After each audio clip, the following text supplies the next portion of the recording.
Chuck is so much fun to voice because he has no filter. The speed with which he speaks is a really fun challenge because it's just an explosion of verbosity. And sometimes it's incredibly challenging to speak that quickly without messing up every other word. But there's also just something wonderfully fun about the zaniness of the character and this idea that even though he's an angry bird, he does have a lot of heart. And he really is an unbelievable friend, specifically to Red and Bomb.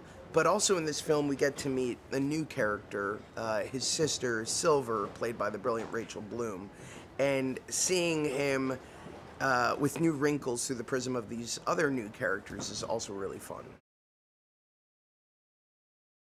I was so thrilled when I got approached to do the sequel. I said, well, everybody's got to be coming back if I'm going to do it. And without fail, I mean, it was a yes immediately. They told us the story. They told us exactly what they wanted to do with it. And, you know, me, Jason Sudeikis, Bill Hader, Danny McBride, everybody from the first film was like, yes, sign me up. And even some of the smaller characters like Maya Rudolph, Tony Hale, without fail, I think pretty much everybody came back. And I think it's a testament to the joy and the fun of the first film, but also to the promise of the sequel. And a lot of times when you're engaging on a sequel, your big thought is it's going to take a lot to live up to the original, if not top it. And you want to make sure that you're not signing up for something that just feels like it's lazy in any way or feels like a retread. And Angry Birds 2, from the first time I met on it, I was like, okay, this has potential to be as good, if not better. And I think they've really hit it out of the park.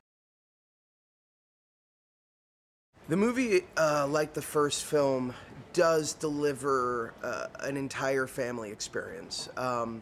But beyond, I think, even the first film, there's something so unbelievably funny about this movie that is almost like a laugh a minute. And not to say that it's unexpected in any way, but I think the level at which they hit the ball out of the park in terms of delivering on a promise and a premise that was so unique and different to the original, and that the enemies of the first film have to team up and become frenemies.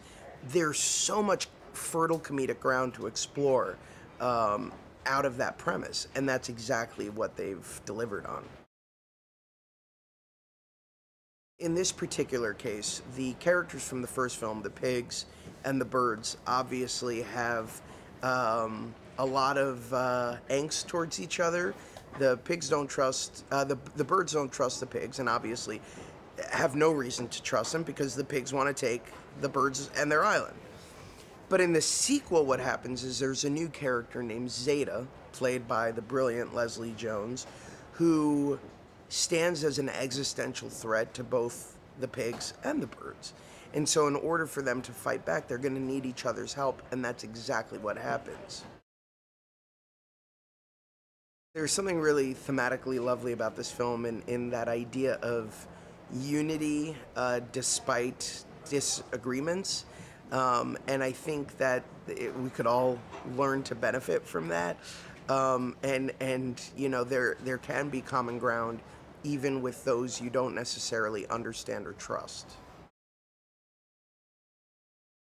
The first go around, we had an insane cast. One of those casts, it's just like every single character was played by somebody astonishingly good. And I was like, well, how are we going to top that? And somehow we were able to not only bring back that brilliant first cast, but add an enormous new cast that is just as tremendous. So you have Leslie Jones, obviously playing our new common enemy, Zeta.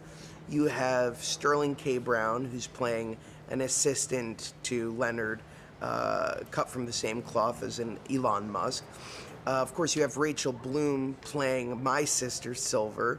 You have Aquafina. I mean, it's just like it doesn't end. Brooklyn Prince from the Florida Project is in it. And each one of these characters is just as distinct and just as wonderfully original as our returning characters, and adds a new dynamic to it that again makes it feel fresh and unbelievably entertaining. It took the idea and the premise of the game and just subverted all of it, and exploited our references to that game, but built an entirely new world that was so unique and wonderful.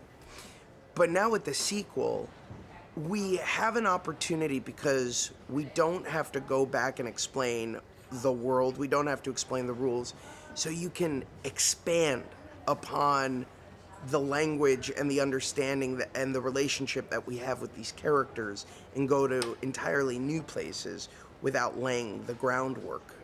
And I think in that sense, it's really freed us up to have even more fun.